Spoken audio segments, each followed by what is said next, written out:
Want to know the 3 core problems that's holding most athletes back from reaching their full potential? I bet you it's not what you think.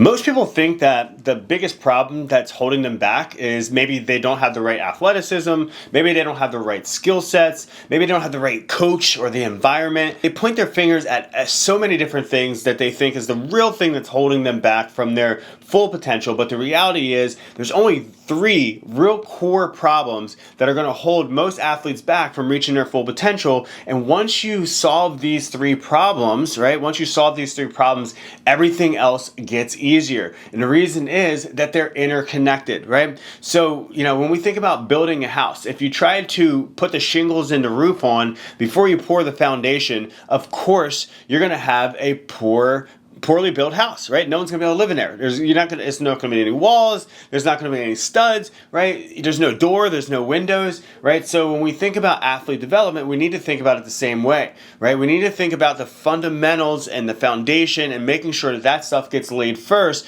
and then from there, that's how we build elite athletes. So the 3 core problems, right? I'm gonna go through in this video is number 1. The biggest core problem is a lack of assessment. All right, lack of assessment. And really, when we think about the power of an assessment, what we're thinking about is like if someone comes in, right, I get to be able to kind of like send them through this process and look at all of the things that they're going to need my help with. This is going to be their mobility. This is going to be their strength, their stamina, right, their performance under pressure. It's also going to reveal things about their mindset that's going to let me know as a coach how this athlete is going to perform in my program. But what do we get? Most programs that exist today, most programs that are out there are basically just programs where the parent comes in, they sign the kid up, and they're like, hey, I want to get my kid better, I want them to be faster. And what do? They sign up, they join the program, and they just start working out, and they're doing everything that everyone else is doing with 0 modifications. And the coach is just sitting in a corner, and he's shooting his videos for Instagram to make sure that he's getting popular and everyone can see all the amazing things that he's doing. But what happens? The kid is actually getting left behind. And this is not just in athlete programs, this is happening in adult performance programs too. I mean, we're the only ones that really actually do adult performance, but most people in fitness programs, they're having the same issue, right? They're just getting started, they're jumping into a workout program, and they're hoping for the best. They're hoping for results, but reality is they don't even know what it is that they're supposed to be working on. So when you don't have an assessment, right, you don't know what to do first. You don't know what the roadmap looks like. You don't understand what kind of goals and benchmarks you can set for an athlete be able to get to 6 weeks from now, 12 weeks from now, 90 days, 90 days and 12 weeks are the same thing, right? 6 months from now, a year from now, right? All of those things are important. But if you don't start with an assessment, you don't actually know where it is that you're going. So in order to know where you're going, you first have to make sure you know where you are.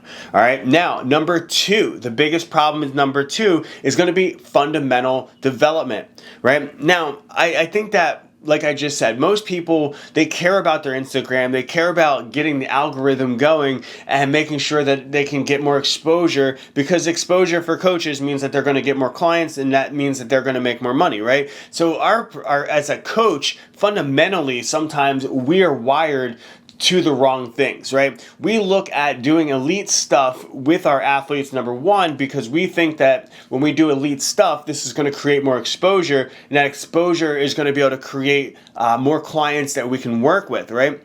Because that's how it works. A lot of times Instagram, Facebook, they are rewarding some of those higher elite skill sets that you can see because they look better. They look fancier online. But the reality is, if you want to develop real talent, if you want to build real athletes to make an average athlete become a great athlete and then eventually become an elite athlete, what you have to do is you have to focus on the fundamentals. For me as an athlete, I never did a lot of fancy stuff. I was really, really big on the fundamentals. fundamentals. When I played basketball, I made sure that I could dribble the ball without someone taking it from me, right? When I played baseball, I made sure that I could field the ground balls that were coming to me in center field, that I could catch every ball that was hit to me in the air, and that I could throw it to my cutoff man or throw it to the base that I needed to. Those were the fundamentals of my sport, and those were important for me to be able to be successful. When it came to hitting, right? Can you hit the ball hard? Can you put the ball in play? Can you run the bases, right? These are the fundamentals that allow you to perform in your sport. But what do they look like in training? Well, the fundamentals are, do you move well, right? Can you squat with good form without falling over, or your ankle mobility holding you back? And that kind of ties back to number one, which we said is the assessment. Those are the things that we're going to see on an assessment. Do you have ankle mobility problems? Do you have hip stability problems, core stability problems, right? Because if you have issues that are going to hold you back, you can't actually move forward. So the fundamentals are going to be making sure that I can get you to squat the right way, right? If we're going to be doing some hip hinging, that I can actually get you to deadlift properly without injuring yourself. We see a lot of people just jump right into deadlifting from the floor. They have a rounded spine. You see the video, it makes you cringe. You're like, oh my God, what am I watching? That kid's going to break their spinal. But yet we see this all the time. And what do you see after that? Then they just load them up with the next 100 pounds and the next couple plates and the next couple plates, because they want to get the viral shot of this person hitting a crazy PR. But in reality is, you're setting that person back, because I always say the Hippocratic oath of strength training is, thou shalt not do any harm to our athletes. Our athletes need to be able to perform when it's time. This means that the training needs to be safe, effective, but most importantly, it needs to actually help them get better. We're not just trying to make them tired. We need to make them better. So when we focus on the fundamentals, making sure that they have hamstring flexibility, hip mobility, right? That they can get in and out of positions. This means that we can actually build strength, right? The fundamental strength that's going to then be able to turn into speed, and most importantly, turn into power, and then that's going to translate into their performance. So you don't build an elite athlete by just throwing them into high level agility drills. You build the athlete by making sure that they have ankle mobility, that they have ankle stability, that they can cut without tearing their ACL, right? That they can squat with a load on them, that they can get in and out of positions effectively. And when they deadlift, they don't look like a slinky coming up with the deadlift bar, right? Those are going to be the most important things.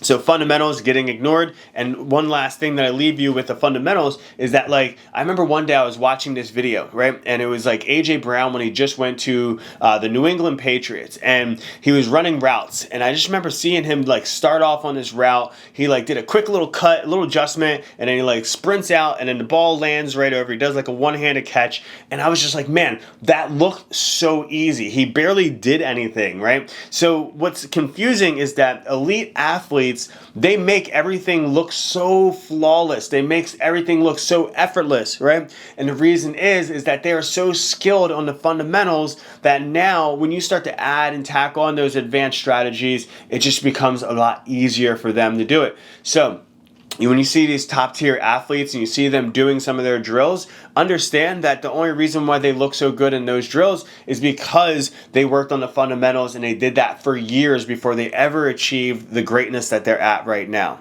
So don't look at where they are, look at where they started. And that's going to leave us with number 3, which is that everyone is outcome obsession, right? They have an outcome obsession versus an actual benchmarking, right? So what does that mean?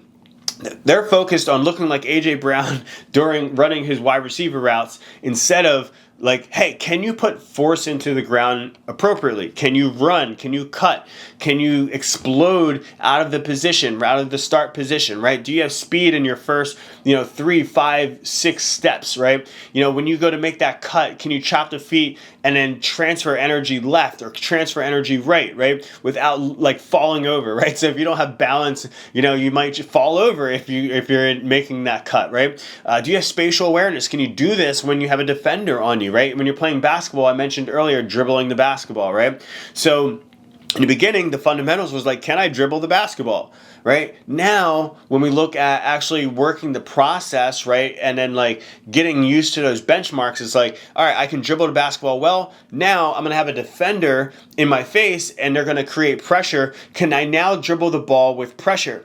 And this was something that I struggled with when I first started playing organized basketball, because when I played street basketball, I could just dribble left-handed all the time. I can go between my legs, I can do all the fancy stuff, but when I had pressure, I would just move to my left hand, which I felt more comfortable. But in organized basketball with coaches, they can actually see that that's a weakness. And one of the things that they did when I was playing basketball at my high school was that the coach would yell out, make him go right, make him go right, right? So they would force me to have to put the ball in my right hand and dribble with it in my right hand, which I felt less comfortable than I did with my left hand, right? So I knew that I had to go back to the drawing board, I had to go back to the lab, and for an entire year, I just worked on dribbling with my right hand, because I knew that fundamentally I wasn't that skilled at dribbling with my right hand. Therefore, I needed to improve that, because once the team saw that was a weakness in my game, they could apply pressure to me, and then that pressure, I would kind of fold under pressure because I wasn't confident in that ability. So this is what you see happen with athletes, is that they're focused on all the elite stuff and doing all the fancy drills in practice and in performance training, but what happens when they actually get pressure in the real game? Because they lack the actual fundamentals, they can't perform at a high level once the pressure is applied. So it's important that if you want to build a great athlete, an elite athlete, you have to go in that sequential order, right? You have to first start with an assessment and figure out what are those weaknesses that they have before the coach on the opposite team sees them and exposes your athlete. The second thing that you need to do is you need to build those fundamentals. So once you've established where the weak points are, we need to build them up and turn those weak points into strengths, right? That was one of the things that I looked at as an athlete, was like any weakness that I had, I wanted it to become a strength. That was the dedication that I would put into the training, is to make sure if I had a weakness in my game, that would no longer hold me back, and eventually it would become a strength, right? When I couldn't shoot that well, I would work on three-point shooting until three-point shooting became a strength. Right? So that's what we have to do as an athlete. You reveal it through the assessment, and then once you get the assessment and you get that data and that information, you can now work on building those fundamentals to turn that into a actual strength and a skill set for you. And then you should be focused more on, am I making progress along the way versus am I at the elite level of Steph Curry three-point shooting, right? You should be like, hey, can I shoot and actually make a shot more consistently, right? Did the number of shots that I take go in more today than they did 3 weeks before, right? The dribbling example. Can I dribble with my right hand when someone applies pressure? Great, right? So we don't look at, am I scoring 30 points per game? We look at, can I handle pressure when the opponent is applying defensive pressure to me? Can I dribble that ball in my right hand? Can I switch it to the left hand? Can I now actually make good decisions, good sound decisions when that pressure is applied? Can I pass it to my teammate? Can I cross that person over, take it to the hole, right? When you actually start to see the thing translate into your performance in the game, that's when you can do that consistently. Now you're going to start to see the actual results. So I think that most people are focused on the result and the outcome, and they're not really focused on, are they reaching the different benchmarks that's going to show consistent performance when it really matters. So now that we've gotten the 3 core problems that holds most athletes back, I want to talk about the potential gap, right? This is my potential gap framework, all right? So with the potential gap framework, we break it down into 5 different pillars, all right? 5 different pillars. The first one is going to be potential, right? Everyone is born with a certain amount of potential. A lot of people, some people have more potential, some people have less potential, but we all are born with potential, because potential is our talent. What unique talent are you born with? Are you fast? Do you have the spatial awareness? Do you have coordination? Are you tall, right? Like, are you short, right? Sometimes being short is an advantage depending on what sport you play, right? Being tall is an advantage depending on what sport you play. If you're a volleyball player, you probably want to be tall. If you're a gymnast, you probably want to be short, all right? So too many people get too caught up in, if you're small, your potential is limited, right? If you're tall, your potential is great, right? But that's not true. Your potential is going to be dependent on what sport you play, right? So potential, number 1, is your talent. What kind of talent do you have? what kind of talent are you born with? And then the next part of the potential gap framework is development, right? So once you have talent, now the development is going to be determined by your habits. Do you have good habits? Do you work hard, right? Do you get up early and get after it, or do you sleep in, right? Do you believe in practicing every single day or getting better every day? That's one of our core values of our company, which is to get better every day, right? 1%. Mamba mentality talks about this, right? Are you obsessed with improvement, right? Self-improvement. Do you eat well? Do you get sleep? Do you rest? Do you do your schoolwork, right? All of those things are going to determine your development, right? Your habits are going to determine where it is that you're going. That's going to take your potential and it's going to magnify it, right? So if you have talent but you have poor habits, well, you're probably not going to go that far. But if you're born with average talent and you have great habits, yes, you can actually become a great athlete, right? Because development is going to enhance your original talent. So the next thing is going to be your performance. This is your execution, right? So can you execute when the time matters? Like I said earlier about dribbling the basketball with my right hand, because I was lacking the fundamentals, I was really struggling when it came to performing when the pressure was on. So I had to go back, practice that skill set, build it up. So that was habits and development. Now all of a sudden I have those fundamentals are nice and sound. I feel comfortable under pressure, and now my performance can actually show.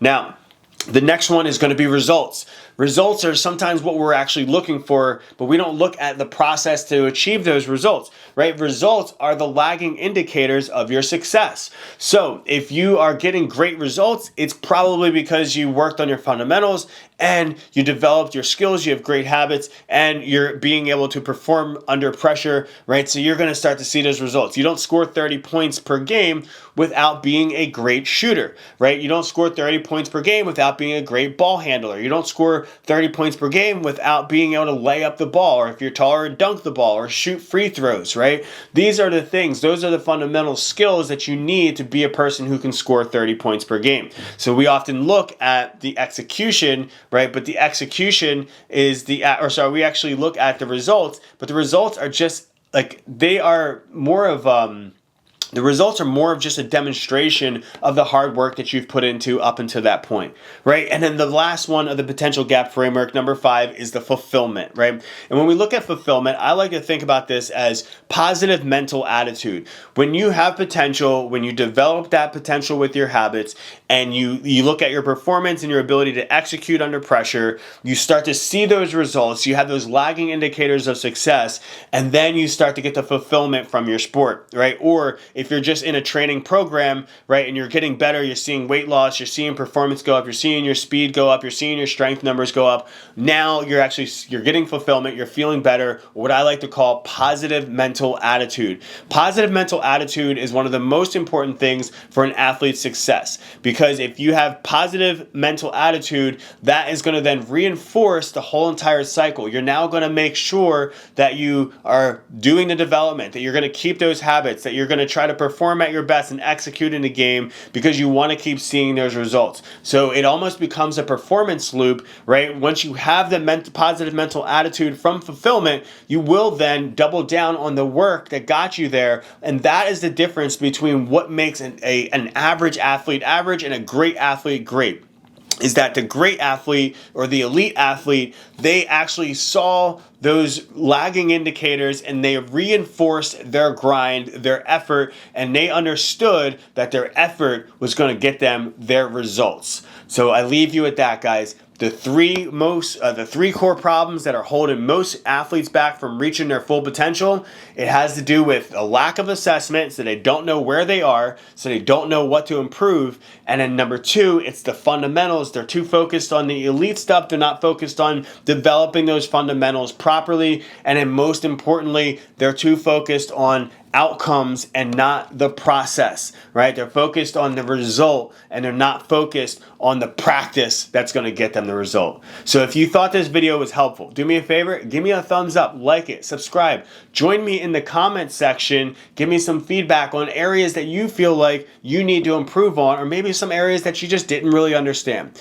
And if you love this video, guys, do me a favor, subscribe to the channel so that we can get this message out there, that we can grow this performance brand and help more people reach their elite performance. And if you're a parent out there looking to help improve your kids' performance, then make sure in the comments section, in the actual description of this video, you check out a link to my book, A Parent's Guide to Athlete Development. I always say this is the book that I wish my dad had when I was younger, because he worked hard to make sure that I was the best athlete that I could be, but he was limited because he didn't have everything at his exposure or at his fingertips. And I wrote this book for parents out there that want their kid to be able to get to the next level, but they might not know how. It's a great read if you're an athlete. It's a great read if you're a coach. It's a great read if you're a parent. So check it out, but make sure subscribe to the channel so you don't miss future episodes.